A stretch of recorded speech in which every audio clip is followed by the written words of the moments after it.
Si è rivelato un successo, un concorso culinario promosso su Facebook dal pastry chef agrigentino Giovanni Mangione, che ascoltiamo al nostro microfono.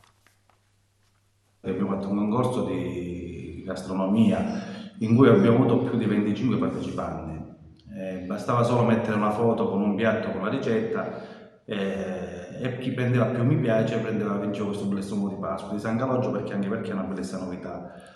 Per chi mi conosce sa che faccio le mega torte, ho fatto anche un mega cannolo di 150 kg di San Calogero, una mega cassata, quest'anno diciamo ho voluto inventarmi questo uovo di Pasqua di San Calogero tutto artigianale. E diciamo che è stato anche un grande successo perché abbiamo avuto partecipanti al di fuori anche di altre province, ma in più è stato bello perché si sono anche divertiti, abbiamo dato anche un modo possibilmente di impegnarsi, diciamo, di uscire un po' fuori di questa pandemia perché ormai c'è anche tristezza in giro. Quindi diciamo è stato un concorso molto bello, molto Partecipato, più di partecipato. 30.000 like, quindi già la dicono lunga. Ma ci sono anche partecipanti che hanno preso più di 1000 mi piace a partecipante, quindi per me è stato un grande successo. Diciamo che la speranza è meglio quella di poterli fare di presenza, ma ci sarà anche una premiazione. Sì, sì, noi il giorno 31 intanto concludiamo un po' questo concorso, diremo che è il vincitore e ovviamente chi vincerà questo bellissimo di Pasqua di San Calogero sempre artigianalmente fatto, che non so peserà intorno a 5-6 kg, quindi è un uovo gigante e quindi poi lo consegneremo al vincitore o alla vincitrice. E la seconda Pasqua praticamente è lockdown. C'è una profonda tristezza per chi fa il tuo mestiere che in questi periodi, così come a Natale, si cimenta a realizzare delle leccornie, diciamo, anche nuove.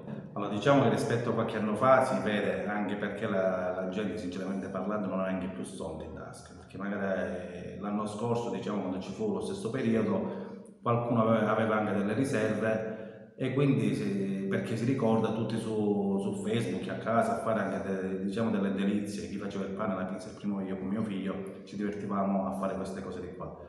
Oggi le persone non hanno più soldi, quindi non è più un divertimento, anzi è una tristezza perché effettivamente c'è una crisi dovunque, magari tutta la ristorazione è messa veramente in ginocchio. Io diciamo coordino anche dei gruppi dove sono tanti pasticceri, cuochi perché faccio le mega torte di San Calogero, quindi per chi mi conosce penso che lo sa. E su questo gruppo si parla anche di lavoro, oppure si parla anche di chi cerca lavoro perché c'è tanta disoccupazione. E sinceramente non abbiamo aiuto di nessuno. Senti, tu hai un po' il polso della situazione, domanda e risposta secca.